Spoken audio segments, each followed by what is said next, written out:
प्रिय मित्रों, जय मसीह की। प्रभु आपको आशीषित करे। आइए हम परमेश्वर की वचन की ओर आगे बढ़ते हैं। पहला शमूएल और उसका 4 अध्याय उसके 4 पद में इस प्रकार से लिखा है, तब उन लोगों ने सिलो में भेजकर वहां से क्रूबों के ऊपर विराजने वाले सेनाओं के यहोवा की वाचा का संदूक मांग लिया और परमेश्वर की वाचा के संदूक के साथ एली के दोनों पुत्र होपनी और पीनहास थे, वहां थे, ऐसा लिखा है।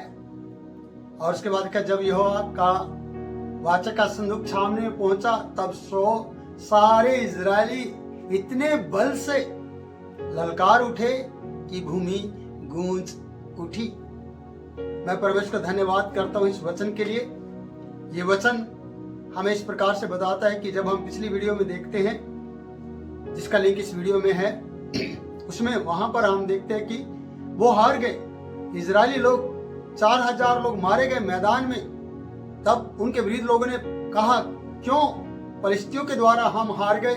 क्यों फलिस्तियों ने हमें हरा दिया? क्यों यहोवा हमारे विरुद्ध हुआ? क्या कारण रहा? तो मेरे प्रियो, मैं कहना चाहता हूं कि इन्होंने निर्णय लिया कि हम सिलो में जाएं और परमेश्वर संदूक को मांग ले आए, जिससे कि हम जान पाएंगे कि परमेश्वर हमारे साथ है। और मेरे प्रियो, उनका विचार था कि हम जीत जाएंगे। सच में जब परमेश्वर आपके साथ है तो आप जीत जाएंगे। जब परमेश्वर आपके विरुद्ध में तो आप कभी भी जीत नहीं सकते।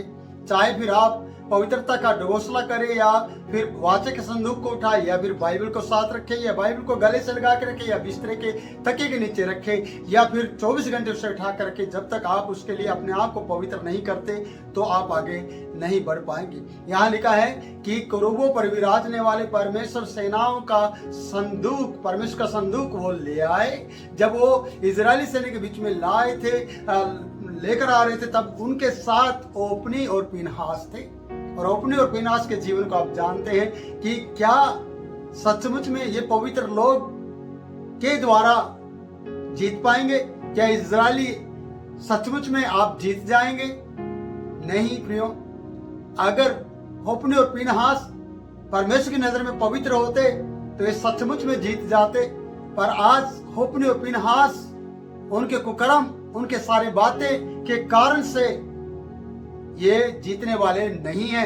मैं ये नहीं कह रहा कि ये हार जाएंगे, जीत जाएंगे, पर ये जीतने वाले नहीं है, क्योंकि लोगों की नजर में ये याजक हैं, लोगों की नजर में पवित्र लोग हैं, लोगों की नजर में ये संदूक को संभालने वाले, संदूक को उठाने वाले हैं। याद रखना, आप एक किसी सेवक को कपड़ों से या उसकी बातों से या उसके प्रचार से पवित्रता का अंदाजा लगा सकते हैं। क्या सचमुच में वो पवित्र है?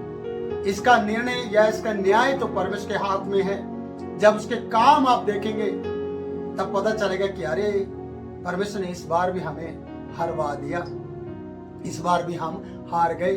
पीनहास और होपनी के जीवन के कारण से बेशक ये लोग चले, लेकिन वो पवित्रता का जीवन ये ना होने के कारण से वो बात परमेश्वर के साथ नहीं चला। संदूक तो जरूर गया, और लिखा कि इजरायली लोग उस संदूक को देखकर जब वो छावनी में पहुंचा, इजरायली लोग, सारे इजराइल के लोग इतने बल से, इतनी ताकत को इकट्ठा करते हुए ललकार उठे और भूमि गूंज उठी। आपने देखा होगा कि जब आप ऊंची आवाज में ललकारते हैं या ऊंची आवाज में किसी को आवाज लगाते हैं पहाड़ी क्षेत्र में, पहाड़ी एरिया में, तो आपकी आवाज गूंजती है और वो आवाज लौटकर आपके पास आती है। आज इजरायली लोगों ने जब परमेश्वर के संदूक को देखा, खुशी के मारे चिल्ला उठे और पृथ्वी गूंज गई। ये सच है प्रियो कि परमेश्वर का संदूक पवित्रता का संदूक है, परमेश्वर का संदूक वाचा का संदूक है। इजरायलियों के साथ साथ चलने वाला ये संदूक है। इजरायली सेना के आगे ये संदूक को ले जाया गया, और जब जब ऐसे किया तब तब वो जीत गए। कारण क्योंकि परमेश्वर उनके साथ रहता था। पर होपनी और पीनहास और इनके काम के कारण से परमेश्वर अब इनके साथ नहीं है। पर इजरायली लोग सोच रहे हैं कि अब संदूक आ गया है और खुशी के मारे चिल्ला उठे हैं और उनकी चिल्लाहट की वजह से पृथ्वी गूंज गई है। और जब पृथ्वी गूंज गई है तो आपको पता है कि दुश्मन हिला है, दुश्मन सोचने पर मजबूर हो गया है।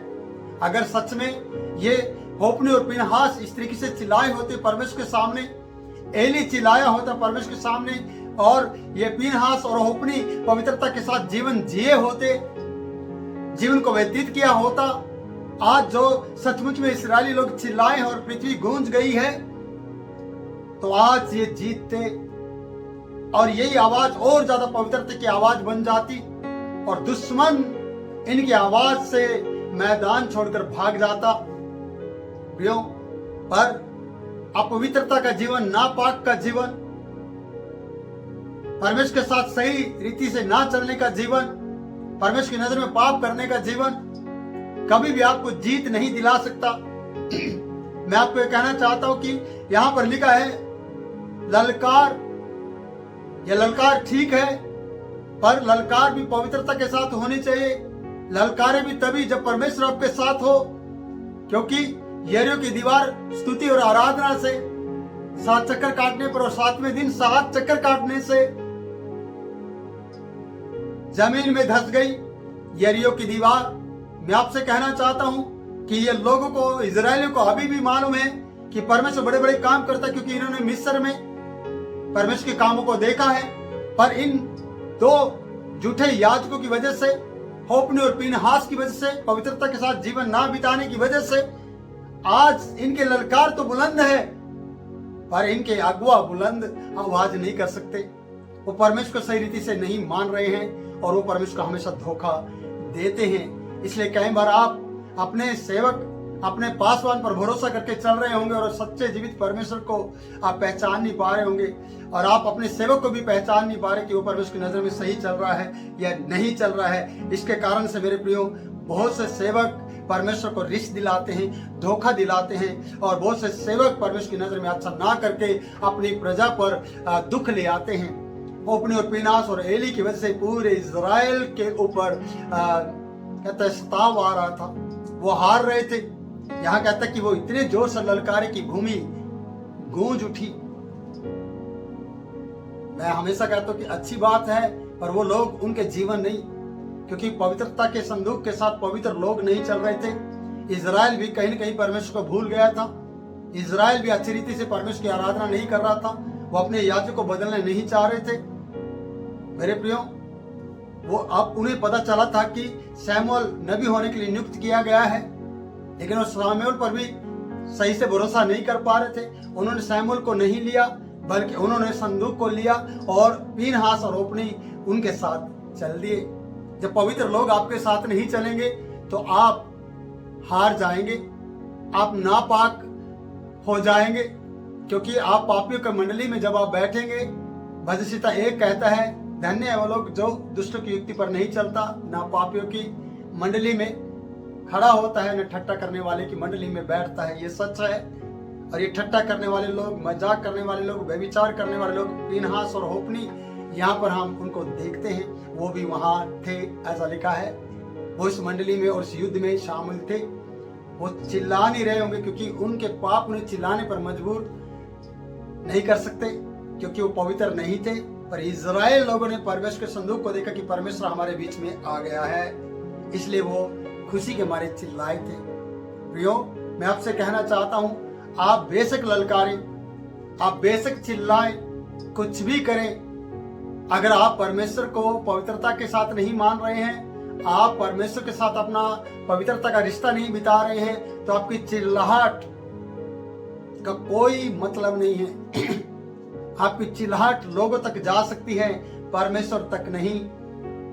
आपका चिल्लाना कितना भी ऊंची आवाज में हो, सिर्फ वो आपके मोहल्ले के आसपास के लोगों को ही सुनाई देगा, परमेश्वर को नहीं, क्योंकि आप पवित्रता में नहीं हैं। आपने परमेश्वर के साथ पवित्रता का जीवन नहीं जिया है। हम इन याजकों से, लुच्चे याजकों से ये सीख रहे हैं कि इनकी वजह से पूरे इजराइल लोगों पर सताव आया है, और इजराइल में भी बहुत ऐसे लोग हैं जो पवित्रता का जीवन नहीं जी रहे हैं। हम मिस्र के चमत्कारों को देखते हैं मिस्र की सारी बातों को देखते हैं प्रियो। मिस्र में फिरौन ने जब सारी 10 वो विपत्तियां सहन की और उसके बाद जब आखिरी पड़ाव आ गया, जब आखिरी समय आ गया, तब फिरौन ने कहा ठीक है तुम जाओ अपने परमेश्वर की आराधना करो, बच्चे ले जाओ, बैल गधा बैल जो भी तुम्हें मिले सब ले जाओ, पर जाते जाते मुझे आशीर्वाद दे जाओ। अगर फिरौन इजरायलियों के परमेश्वर के आशीर्वाद को पहचान पाया है तो इजरायली लोग क्यों नहीं पहचान पाए? होपनी और पीनहास और याजक लोग क्यों नहीं परमेश्वर के आशीर्वाद को पहचान पाए? आज याजक जो सेवक हैं, जो परमेश्वर के लोग हैं, वो क्यों नहीं परमेश्वर के आशीर्वाद को पहचान पाए? क्यों? फिरौन आशीर्वाद मांगता है, जाते जाते मुझे आशीर्वाद दे जाओ, क्योंकि उसे आशीर्वाद की जरूरत थी। उसके पहलौठे मारे गए थे, उसका देश, उसकी सेना बर्बाद हो गई थी, उसका सब कुछ नष्ट हो गया था, और उसने बोला मुझे आप परमेश्वर के और तुम्हारे आशीर्वाद की जरूरत है। वो आशीर्वाद ले गया और ये लोग परमेश्वर के नजर में क्रोध दिलाते रहे, ये हमेशा बुड़बुड़ाते रहे, और 11 दिन का रास्ता 40 साल जंगल में बेबान में भटकने का रास्ता बन गया। क्यों? क्योंकि परमेश्वर का विरोध करने वाले लोग कभी भी आगे नहीं बढ़ते, वो मिट्टी का ढेर बन जाते हैं। तो मैं कहना चाहता हूं, पीनहास और होप्नी को साथ लेकर चलोगे तो आप युद्ध में कभी भी जीत नहीं पाएंगे। प्रभु इन वचनों के द्वारा आशीष दे। ये दूसरा भाग है, हम तीसरे भाग में मिलेंगे, और इस समय मुझे आप इजाजत दें। जय मसीह की।